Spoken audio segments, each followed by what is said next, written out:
Welcome to Beat Diabetes, where we discuss ways and means to defeat that monster that has attacked your health and your life. Today we'll look at a couple of questions. We'll consider, why does my blood sugar sometimes go down instead of up after drinking a diet drink? And secondly, is there a nap effect that relates to blood sugar?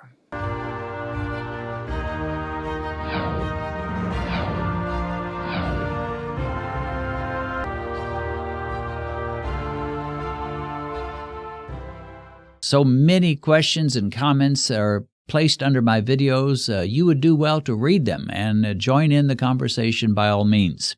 Just stay civil if you can. Here's one question before we get to the main one. Why does drinking diet tonic water lower my glucose? Is this good or bad? Well, that's something most people will notice, not necessarily with tonic water, but with certain types of drinks and foods that taste kind of on the sweet side, but they don't have many carbs. I've noticed that with diet sodas. Often, your blood sugar will go down instead of going up. Now, regular tonic water, and I had to research this a little bit and take a look at what's involved with tonic water because I just don't drink it. And don't guess I hardly ever have, but tonic water is normally sweet, and it's got quite a bit of sugar or high fructose corn syrup, same thing as sugar, in it. So your blood sugar is not going to go down. The Canada Dry tonic water has 32 grams of sugar. That's about like a soda. That's about like a candy bar. So a lot of sugar in tonic water. But they do make diet tonic waters, and they sweeten them with different things. The one that I looked at, the nutritional information said aspartame, but I suppose there are other sweeteners they use. And sometimes that will happen. Your blood sugar will go down instead of up. And this guy's saying, why would that be? Well, here's the deal. Your body is like a little computer that has to determine how hard to push the insulin, your pancreas to push out insulin after a meal or after a drink. You know, a type 1 diabetic does this in the manual mode. His body doesn't push out any insulin because he has no insulin. His pancreas doesn't work anymore, or her pancreas. So the type 1 has to figure it out. So he has to look and say, what am I eating tonight? Okay, this is a spaghetti dinner with a big bread roll, and I think I'm going to have a small dessert. So he's like, I better give myself quite a bit of insulin. Maybe the next night he says, well, I'm going to have a salad and a piece of fish. And he says, well, I don't need nearly so much insulin as last night. So the type 1 diabetic is calculating before every meal how much fast-acting insulin to give himself or herself. And, of course, Dr. Bernstein has come along, who is a type 1 himself, and said, stay low carb. You won't have to give yourself so much insulin. You can be much more precise, along with the fact that you're not destroying your body with too much insulin. So anyway, that's what a type 1 diabetic does. Now, with a type 2, your body is supposed to figure that out on its own. So the minute you put food in your mouth, your body kicks into gear and says, okay, we got food coming down the pipe. What are we going to do about it? And if your body senses this is a very low-carb meal, it's not going to put out much insulin. If it senses this is a medium meal, guess what? It's going to put out a medium amount of insulin. If it thinks it's a high-carb meal with a lot of carbs that have to be dealt with, it's going to put out the most insulin. Now, it's not a perfect system. It's a good one. In fact, it's a great one, but it's not perfect. So there are a couple of other factors that can kind of throw your insulin release off a bit. One of those will be your body's memory.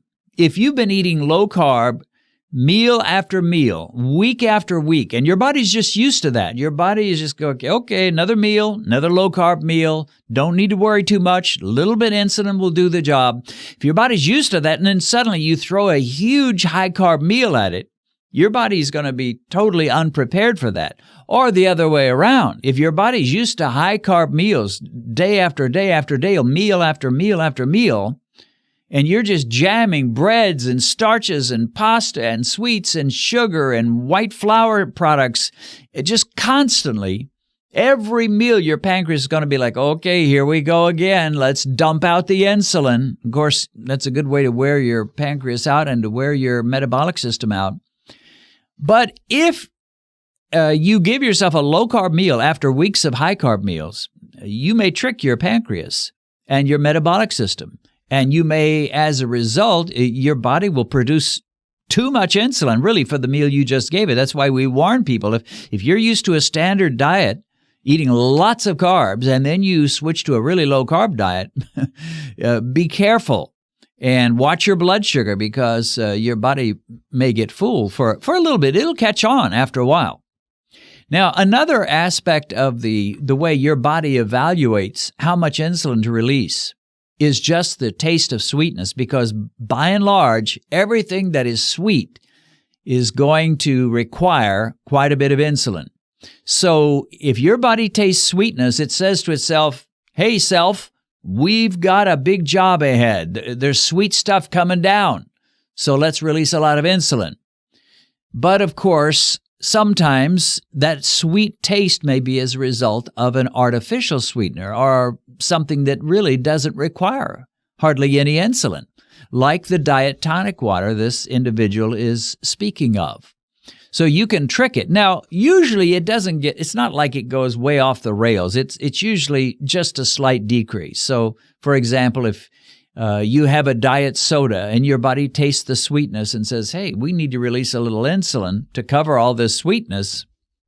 So let's say you're at a 105 before you drink your diet soda and it goes down to 95. Well, that's not the end of the world. That's not a hypo.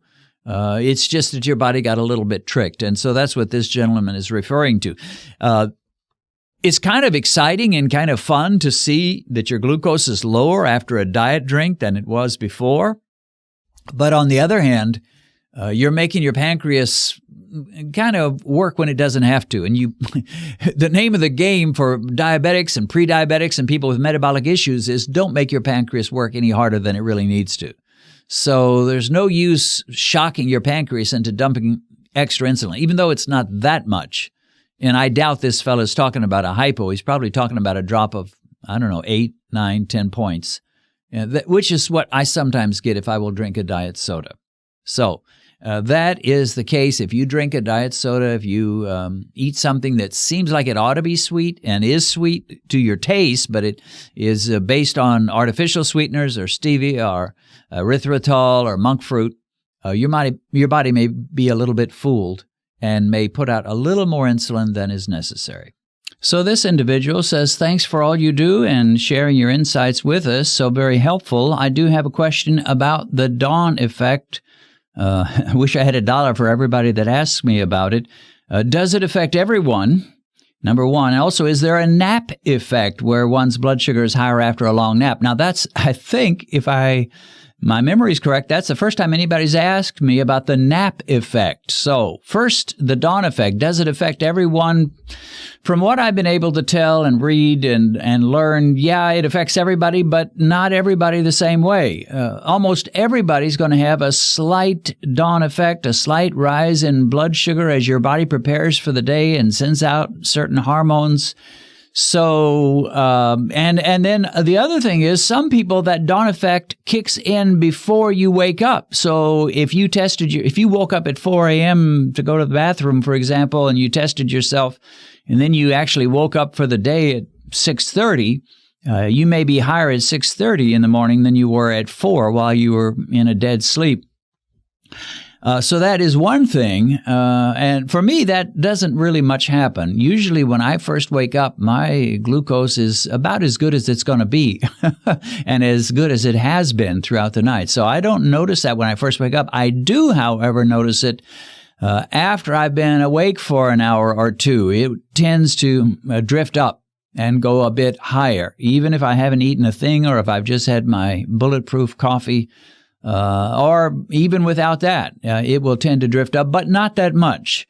So the question is not, do you have a dawn effect? Almost everybody will. The question is, how severe, how significant is it? If your average glucose, when you haven't eaten for several hours, is, say, 110, but you wake up with a 160, then, yeah, I'd call that a significant dawn effect. But if your average glucose is 110, but you wake up with a 120, just 10 points higher than you will be later on in the day, then I'd say that is just pretty much normal. Obviously, you want the least amount of dawn effect you can get. Don't expect zero dawn effect. It's not going to happen for you no matter how healthy you get. Or even if you're, 22 years old without a trace of metabolic issues, you'll still have some kind of a dawn effect. But so don't expect nothing. But that's nothing to worry about. However, if it is significant, if your average glucose throughout the day is usually around 110 after you've been several hours without eating, and then you wake up with a 160, 170, that's significant. There are reasons to believe that's not the worst thing in the world, but it does indicate that you probably got some metabolic issues. And it can indicate perhaps that you have fatty liver. You'd have to have that tested and have your doctor check that out. But yeah, dawn effect does affect everyone. I believe the better you get metabolically, the more you can work on your insulin resistance, the less dawn effect you will have.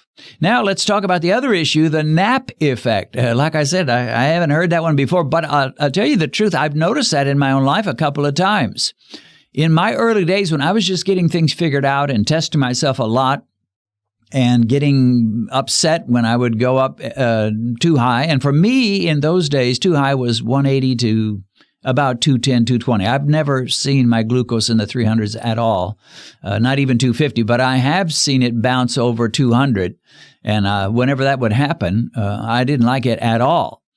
And I can remember testing my blood sugar after a nap. And sure enough, it was high and much higher than I was used to seeing. I had eaten shortly before the nap, and I think that was in the days when I had cereal, and I had a bowl of cereal as a snack, so that's going to bounce it up pretty high anyway. I think it was what I thought of as healthy cereal, but still, it was cereal. And breakfast cereal typically, no matter how healthy it pretends to be, is really not good for diabetics unless it's a keto kind of a cereal. Anyway, I did what I thought was a nap effect.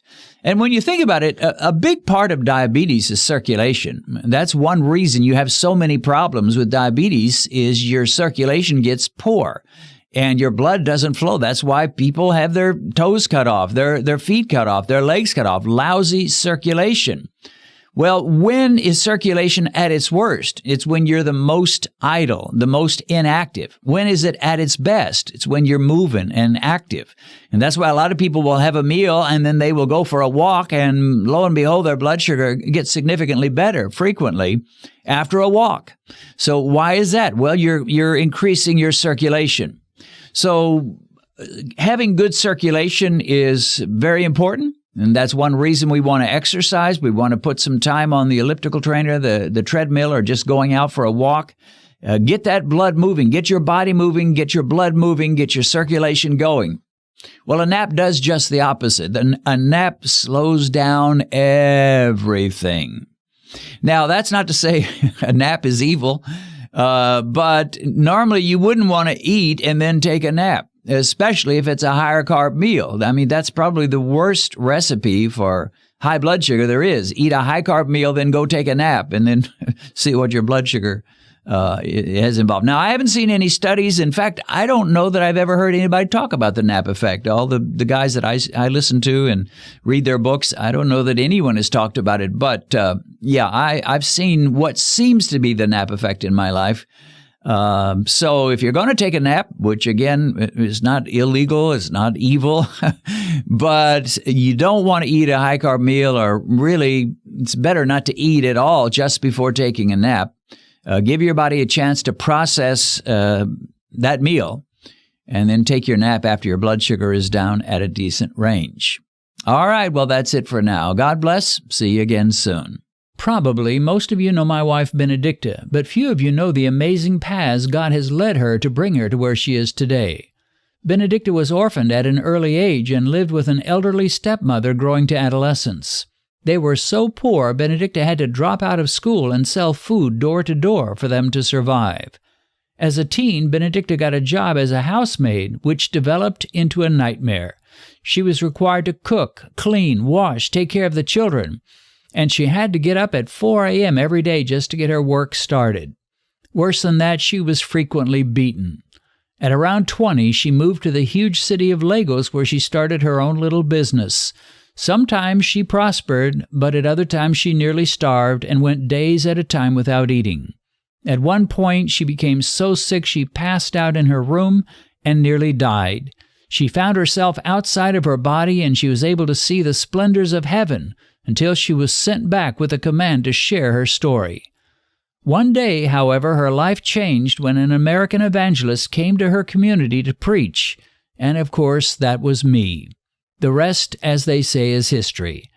Benedicta has shared her life story in a recently published autobiography, and you can get it on Amazon as either an ebook or a paperback. A link to this book on Amazon is in the description.